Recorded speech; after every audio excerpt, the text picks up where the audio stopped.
नमस्कार दोस्तों, स्वागत है आप सभी का आज के मुख्य समाचार के इस वीडियो में। एक एक करके 50 बड़ी खबरों को सिर्फ 10 मिनट में जानेंगे। वीडियो के साथ अंत तक बने रहें। साथ ही आपसे एक छोटी सी रिक्वेस्ट है, अगर आपने अभी तक इस वीडियो को लाइक नहीं किया तो लाइक जरूर कर दे। तो चलिए दोस्तों, वीडियो को फटाफट शुरू करते हैं। 5 राज्यों में कई आदिवासी समुदायों को अनुसूचित जनजाति की श्रेणी में शामिल करने के प्रस्ताव को केंद्रीय कैबिनेट की मंजूरी। ओमिक्रॉन के सब वेरिएंट BA.2.75 में हो रहा म्यूटेशन, आने वाले दिनों में बढ़ेंगे कोरोना केस। किसानों को अब सीधे मिलेगी गेहूं बीज पर सब्सिडी, खरीदते समय ही कम चुकाना होगा दाम। भारत जोड़ो यात्रा के बीच गोवा में कांग्रेस को बड़ा झटका, दिगंबर कामत और माइकल लोबो समेत 11 में से 8 विधायक बीजेपी में शामिल। बैंक और टैक्स पेयर्स को राहत, अब लोन सेटलमेंट पर नहीं देना होगा 10% TDS। तस्करों से छुड़ाई गई गायों का हो पुनर्वास, मौत रोकने के लिए बनी योजना, संसदीय समिति का सुझाव।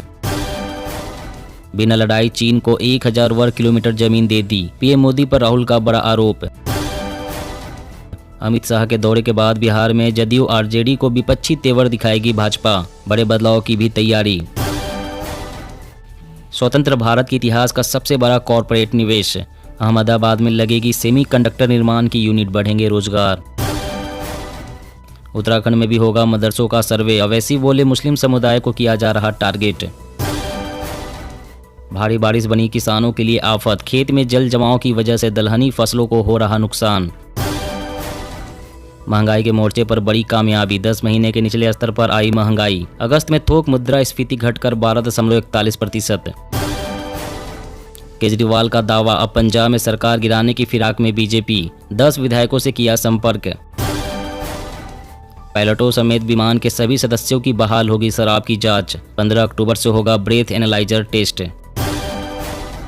चुनावी फायदे के लिए बिगाड़ा गया सामाजिक सौहार्द, सोनिया गांधी ने लगाया मोदी सरकार पर आरोप। गोवा में कांग्रेस के 11 में से 8 विधायक बीजेपी में शामिल, जयराम रमेश बोले ऑपरेशन कीचड़ शुरू। पीएम मोदी के जन्मदिन पर देश भर में चलाया जाएगा रक्त अमृत महोत्सव, मनसुख मंडाविया ने कहा मानवता के लिए करे रक्तदान। दिल्ली में अब फ्री बिजली के लिए करना होगा आवेदन, ऐसे नहीं मिलेगी सब्सिडी, सीएम केजरीवाल का ऐलान। माफियाओं पर कहर बनकर टूटी योगी सरकार, 66 माह में 4000 करोड़ की अवैध संपत्ति जब्त। कल से 2 दिवसीय दौरे पर नागालैंड जाएंगे जेपी नड्डा, अगले साल होने वाले विधानसभा की तैयारियों पर रहेगा खासा जोर। पीएमओ भेजी गई राम मंदिर की रिपोर्ट, दिसंबर 23 तक पूरा होगा निर्माण का काम। देश के हर जिले में बनेगा पशुओं का शमशान, पर्यावरण सुरक्षा के चलते सरकार ने उठाया एक कदम। छोटी पार्टियों पर चुनाव आयोग की बड़ी कार्रवाई, 86 को लिस्ट से हटाया, 253 निष्क्रिय घोषित। इलेक्ट्रिक वाहनों के बाजार में होंडा की एंट्री, ई रिक्शा के लिए बैटरी अदला बदली सेवा शुरू करेगी। पंजाब के लिए पाकिस्तान से आई 200 करोड़ की हीरोइन, गुजरात में पाकिस्तानी वोट पकड़ी, 6 गिरफ्तार। बीजेपी का मास्टर प्लान 2024, प्रमुख विपक्षी नेताओं को उनके गढ़ों तक सीमित रखा जाए। पीएम मोदी और जिनपिंग की नहीं होगी मुलाकात, एससीओ सम्मेलन पर आया बड़ा अपडेट। भारत के फैसले से मजबूत हुई दुनिया, चावल की बढ़ेगी कीमतें, निर्यात में आएगी 25% तक की कमी। उत्तराखंड में स्वास्थ्य विभाग ने टोमेटो फ्लू को लेकर जारी की गाइडलाइंस, बच्चों के लिए खतरनाक है यह बीमारी। भारत ने पाक को यूएन में फिर लताड़ा, कहा आतंक की फैक्ट्री चलाने वाले मानवाधिकार पर ज्ञान न दे। केंद्रीय कर्मचारियों को तोहफा, अब राजधानी शताब्दी तेजस ट्रेनों में कर सकेंगे फ्री में सफर।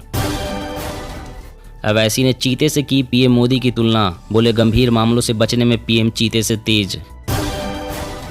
सिर्फ 40 रुपए में होगा ब्रेस्ट कैंसर का इलाज, डॉक्टरों ने इजाद किया असरदार इंजेक्शन।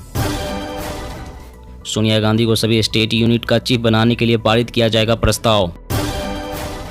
सौरभ गांगुली और जय शाह के पद पर बने रहने का रास्ता साफ। सुप्रीम कोर्ट में याचिकाकर्ताओं की दलील, हिजाब फर्ज है, अदालतें इसकी अनिवार्यता निर्धारित करने में सक्षम नहीं। अब तारीख के हिसाब से खोज पाएंगे पुराने मैसेजेज, व्हाट्सएप नए फीचर की कर रहा टेस्टिंग। धान की पराली खेत में नहीं जलाए किसान, मैनेजमेंट के साथ ही दूसरे विकल्प है बेहद ही फायदेमंद। विधायकों को लेकर सड़क पर उतरेंगे अखिलेश, 19 सितंबर को विधानसभा तक करेंगे पैदल मार्च। लोकसभा चुनाव में भाजपा के मजबूत हाथ बनेंगे सहयोगी दल, विपक्ष के जातियों के ताने बाने को घेरने में सक्षम। झारखंड में 1932 का खतियान लागू, विधानसभा में विधेयक लाएगी हेमंत सरकार। मंकी पॉक्स के उपचार के लिए मुंह और नाक के नमूने महत्वपूर्ण, ICMR स्टडी। यूपी में कानून व्यवस्था को चुस्त बनाए रखने के लिए खुलेंगे 18 नए थाने और 22 पुलिस चौकियां, गृह विभाग का आदेश जारी। रविशंकर प्रसाद का नीतीश पर तंज, कहा सुशासन बाबू का तमगा छोड़ दे, बोले बिहार और बंगाल में कानून व्यवस्था खत्म। केंद्रीय बिजली मंत्री ने कहा मुफ्त बिजली का वादा देश को अंधकार में डालने की साजिश। कर्नाटक सरकार का बड़ा कदम, 2030 तक 35,000 डीजल बस होगी इलेक्ट्रिक, भारी नुकसान के चलते लिया फैसला। सोनिया गांधी के समर्थन में उतरे जयराम रमेश, कहा कायम रहे नेहरू गांधी परिवार का महत्व। रक्षा मंत्री राजनाथ सिंह ने अमेरिकी समकक्ष को किया फोन, पाकिस्तान को F-16 बेड़े के लिए पैकेज देने पर जताई चिंता। जो मजदूर श्रीनगर में नहीं करना चाहते काम, उन्हें छत्तीसगढ़ वापस लाएगी भूपेश सरकार। हिंदुस्तान ताइवान मिलकर करेंगे चीन का काम तमाम, भारत को सुपर पावर बनाने आया फॉक्सकॉन। स्टार्टअप ओडिशा यात्रा 2.0 को बड़ी कामयाबी, कुछ ही दिनों में 14 जिलों को किया कवर। जम्मू कश्मीर में विधानसभा चुनाव की तैयारियों में अभी से जुटी भाजपा, बूथ स्तर पर सशक्तिकरण की तैयारी। राजस्थान में लीडरशिप पैदा करना मेरा मकसद, अवैसी बोले गहलोत सरकार हर मोर्चे पर फेल। लंपी वायरस का कहर जारी, सतर्क हुई महाराष्ट्र सरकार, बनाएगी टास्क फोर्स और वार रूम। किसानों के लिए बड़ा फैसला, जो सदस्य नहीं है उन्हें भी पैक्स से मिलेगी रासायनिक खाद। मौसम अपडेट, यूपी के कई जिलों में अगले 3 दिनों तक भारी बारिश के आसार, मौसम विभाग ने जारी किया ऑरेंज अलर्ट। जी हां दोस्तों, और भी बड़ी काम की खबरें निकल कर आ रही है, इसलिए वीडियो को लास्ट तक जरूर देखना। तो चलिए दोस्तों, अब जानते हैं महत्वपूर्ण खबरों को विस्तार से। इससे पहले आपसे एक छोटी सी रिक्वेस्ट है, अगर आपने अभी तक इस वीडियो को लाइक नहीं किया तो लाइक जरूर कर दे। ओमिक्रॉन के सब वेरिएंट BA.2.75 में हो रहा म्यूटेशन, आने वाले दिनों में बढ़ेंगे कोरोना केस। जी हां, देश में पिछले कुछ दिनों से कोरोना के मामलों में कमी जारी है। बीते 24 घंटों में कोरोना के 5108 नए मरीज सामने आए हैं, जो पहले की तुलना में कम हैं। दैनिक संक्रमितों में कमी से एक्टिव मरीजों की संख्या भी घट गई है। देश के अधिकतर राज्यों में कोविड से हालात काबू में हैं। तीसरी लहर के बाद से कोविड के मामलों में अधिक इजाफा भी नहीं देखा गया है। इसके साथ ही मौत की संख्या भी अब घट रही है। हालांकि ओमिक्रॉन के सब वेरिएंट अभी भी चिंता का कारण बने हुए हैं। वेरिएंट BA.2.75 से री इन्फेक्शन हो रहा है। इससे लोग कई बार संक्रमित हो रहे हैं और वैक्सीन लेने वालों को भी संक्रमण हो रहा है। इस बीच भारतीय जीनोमिक्स सीक्वेंसिंग कंसोर्टियम के वैज्ञानिकों का कहना है कि वेरिएंट BA.2.75 में अब तेजी से म्यूटेशन हो रहा है और ये वेरिएंट अब और भी अधिक संक्रामक बन सकता है। ये वेरिएंट इम्यूनिटी को भी चकमा दे सकता है। और अगली बड़ी खबर की बात करें तो किसानों को अब सीधे मिलेगी गेहूं बीज पर सब्सिडी, खरीदते समय ही कम चुकाना होगा दाम। जी हां, खरीफ सीजन अपने पीक पर है, जिसके तहत इन दिनों खरीफ सीजन की मुख्य फसल धान की रुपाई और बुआई की प्रक्रिया पूरी हो गई है। इसके साथ ही रबी सीजन की तैयारियां हो गई है। इसी कड़ी में पंजाब सरकार ने रबी सीजन की मुख्य फसल गेहूं की खेती को किसानों के लिए सरल बनाने की तरफ कदम बढ़ा दिए हैं, जिसके तहत पंजाब सरकार ने किसानों को गेहूं बीज में मिलने वाली सब्सिडी सीधे देने का फैसला दिया है। जिसके तहत किसानों को अब सब्सिडी के लिए आवेदन नहीं करना होगा, बल्कि किसानों को गेहूं के बीज खरीदते समय कम दाम चुकाने होंगे। यानी किसानों को सब्सिडी के दाम काट कर ही बीज मिला करेंगे। पंजाब में बीज सब्सिडी की पुरानी व्यवस्था के तहत किसानों को सब्सिडी का लाभ लेने के लिए आवेदन करना होता था, लेकिन अब आवेदन की प्रक्रिया को समाप्त कर दिया गया है। और अगली बड़ी खबर की बात करें तो इलेक्ट्रिक वाहनों के बाजार में होंडा की एंट्री, ई रिक्शा के लिए बैटरी अदला बदली सेवा शुरू करेगी। जी हाँ, जापान की वाहन कंपनी होंडा इस साल के अंत तक भारत में इलेक्ट्रिक रिक्शा के लिए बैटरी अदला बदली सेवा शुरू करने की योजना बना रही है। कंपनी वर्ष 2050 तक अपने सभी उत्पादों और कॉर्पोरेट गतिविधियों के लिए कार्बन उत्सर्जन को शुद्ध रूप से शून्य करने की रणनीति के तहत 2023 तक भारत में फ्लेक्स ईंधन वाली बाइक भी पेश करेगी। फ्लेक्स ईंधन वाले वाहन पूरी तरह से पेट्रोल या बायो एथेनॉल या दोनों के मिश्रण वाले ईंधन से चलने में सक्षम होते हैं।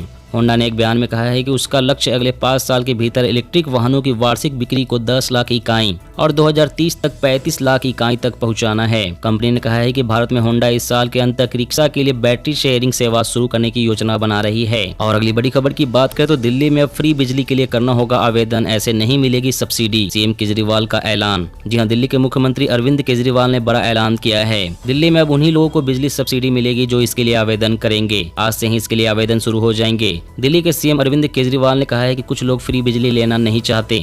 ऐसे में अब दिल्ली में उन्हीं लोगों को बिजली सब्सिडी मिलेगी जो इसके लिए आवेदन करेंगे। अरविंद केजरीवाल ने कहा है कि दिल्ली में पहले बिजली बहुत जाती थी, हमने इसे ठीक किया। अब बिजली 24 घंटे मिल रही है। दिल्ली में बिजली फ्री में मिल रही है। भ्रष्टाचार रोककर जो पैसा बचाया उससे लोगों को सुविधा दे रहे हैं। उन्होंने बताया कि दिल्ली में बिजली के 58 लाख उपभोक्ता हैं। इनमें से 30 लाख के बिजली बिल जीरो आते हैं। 17 लाख उपभोक्ता के आधे बिल आते हैं। हम उन्हीं को सब्सिडी देंगे जो सब्सिडी मांगेंगे। यह सुविधा 1 अक्टूबर से लागू रहेगी। और अगली बड़ी खबर की बात करें तो पायलटों समेत विमान के सभी सदस्यों की बहाल होगी शराब की जांच। 15 अक्टूबर से होगा ब्रीथ एनालाइजर टेस्ट। जी हां, पायलटों और केबिन क्रू समेत सभी विमान अधिकारियों को आगामी 15 अक्टूबर से शराब पीने की जांच के लिए ब्रीथ एनालाइजर टेस्ट से गुजरना होगा। कोविड महामारी के कारण इस परीक्षण पर रोक लगा दी गई थी। अब डीसीजीए ने इसे हटा दिया है। नागरिक उड्डयन नियामक संस्था डीसीजीए ने कोरोना महामारी को लेकर अब स्थिति सामान्य होने पर यह फैसला लिया है। कोरोना के संक्रमण काल के समय ब्रीथ एनालाइजर टेस्ट को करने से रोक दिया गया था। यह टेस्ट बताता है कि किसी भी विमान चालक दल के सदस्य ने कितनी शराब पी है।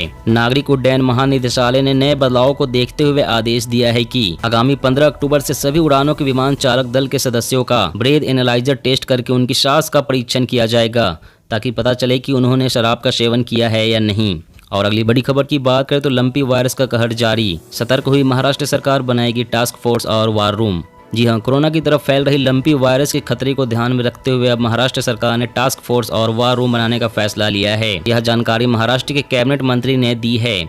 इस टास्क फोर्स का प्रमुख सचिव दर्जे का अधिकारी होगा जिसे वार रूम रिपोर्ट करेगी। 24 घंटे चलने वाली ये वार रूम किसानों की मदद के लिए तत्पर होगी। लंपी वायरस के बारे में किसी भी तरह की मदद अगर किसानों को चाहिए होगी तो इस वार रूम के माध्यम से मिलेगी। टास्क फोर्स लंपी वायरस का हर दिन का डेटा मॉनिटर करेगी। वैक्सीनेशन कितना हुआ है, कहाँ वैक्सीन की जरूरत है, इस पर वार रूम के माध्यम से नजर रखी जाएगी। अभी तक लंपी वायरस महाराष्ट्र के 21 जिलों में फैल गया है जिससे अब तक 43 पशुओं की मौत हो चुकी है। वहीं दूध उत्पादन में भी कोई कमी नहीं हुई है। लंपी के नाम पर जो दूध की कमी जानबूझकर पैदा कर रहे हैं उन पर सरकार कड़ी नजर रखे हुए है। ऐसे व्यक्तियों पर जल्द ही कड़ी कार्रवाई की जाएगी। दोस्तों, आज की खबरों में बस इतना ही। इसी तरह हर रोज काम की खबरें जानने के लिए आप हमेशा हमारे साथ जुड़े रहें। हमारे साथ जुड़ने के लिए वीडियो के नीचे दिए गए इस लाल रंग के सब्सक्राइब बटन को दबा लें और साथ ही इस घंटी को भी दबाएं ताकि आपको हर खबर की सटीक जानकारी मिल सके। जय हिंद।